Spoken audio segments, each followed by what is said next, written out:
Dear students, good morning. आज का हमारा टॉपिक है electrode potential and EMF of a galvanic cell, जो कि आपकी चैप्टर इलेक्ट्रोकेमिस्ट्री से लिया गया है। Before moving on to the topic, if you like my video, if you like the explanation, please do share this video and subscribe and like and press the bell button to get to my new videos. So let's move on to the topic electrode potential and EMF of a galvanic cell. You have seen that in an electrochemical cell, chemical reaction occurs and current is produced, which is shown by the galvanometer. Now the flow of electric current indicates that potential difference occurs between the two electrodes.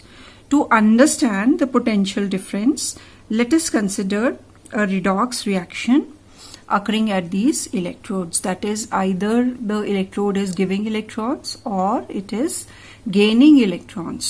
A redox reaction is occurring. Three possibilities may be there.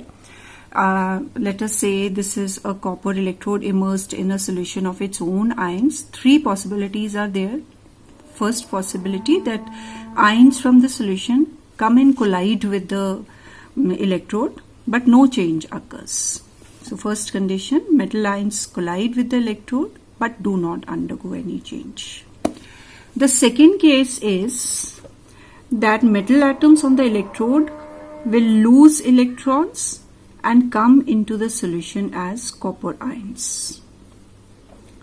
Now, when this happens, the atoms are oxidized and the electrons that the electrode loses, they come on the electrode. So, electrode has more electrons as compared to the solution. So, electrode develops a negative charge with respect to the solution. There is a charge separation between the electrode and its solution. This charge separation results in the development of electric potential. We will talk about this electric potential. The third possibility is that the ions from the solution come to the electrode and gain electrons. Metal ions gain electron and get converted to metal atom, that is, reduction occurs, and electrons are lost by the metal rod. So the metal rod, because it loses electron, it acquires a positive charge with respect to the solution. Again, there is a charge separation between the electrode and solution. Positive charge on electrode and solution is comparatively negatively charged. So these two conditions, where there is a charge separation between the electrode and its solutions, it results in the development of an electric potential. Due to separation of charges between electrode and the solution, electric potential is developed between the electrode and its solution. This electrical potential that is developed between the metal and its ions in the solution is known as electrode potential. Now, this electrode potential is of two types: oxidation potential and reduction potential. Oxidation potential is the tendency of the metal atom to lose electrons, and reduction potential is the tendency of an electrode to gain electrons. Electrode potentials may be measured and their values are found to be reverse of each other.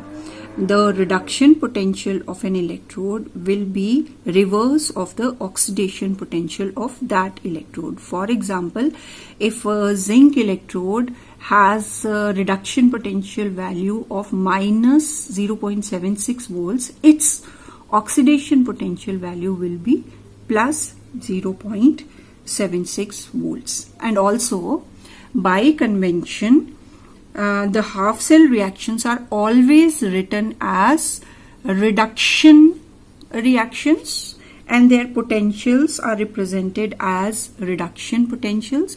So the reduction potential of an electrode is called its electrode potential. This is by convention.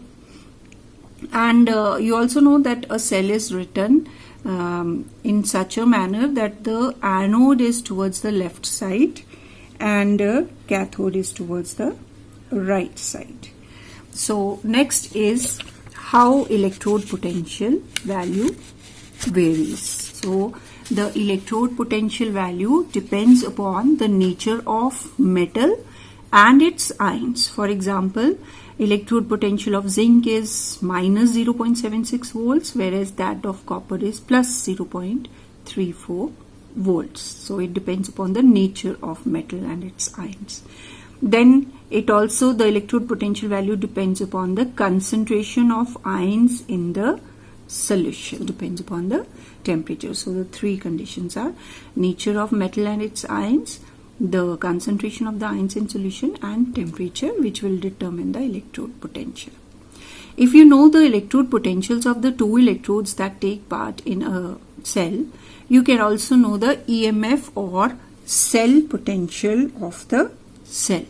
You know that electrochemical cell consists of two half cells. The electrodes in these half cells have different reduction potentials. The electrode placed to the left has lesser reduction potential, that it has lesser tendency to get reduced, rather it has more tendency to get oxidized. It can give electrons. Similarly, the electrode present in an electrochemical cell to the right side has greater value of reduction potential. It has a greater tendency to get reduced.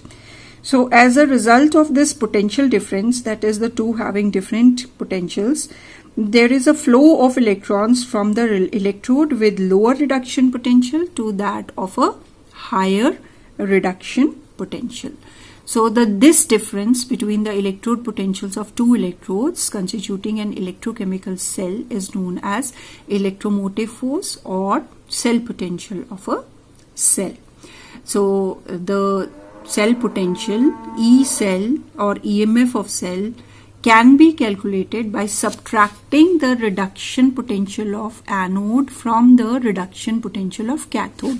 Remember, cathode is placed in an electrochemical cell to the right side and anode to the left side. So reduction potential of right electrode minus reduction potential of left electrode will give you the EMF of the cell or potential of the cell. The EMF of a cell can be defined as the potential difference between two electrodes of the cell when either no or negligible current is allowed to flow in the circuit. Remember that there is no external current that is flowing through the circuit. Whatever current flows is because of the difference in potentials of the two electrodes. And this EMF is measured with potentiometer. So you have observed two terms, EMF of a cell, and you have observed another term, potential difference, generally in physics. What is the difference between the two terms, EMF of a cell and potential difference? So the differences are, the EMF is the potential difference between two electrodes when no current is flowing in the circuit. That is, it is an open circuit. Whereas potential difference of the electrode potentials of two electrodes when cell is sending current through the circuit. EMF is the maximum voltage obtainable from the cell. Potential difference is less than the maximum voltage obtainable from the cell.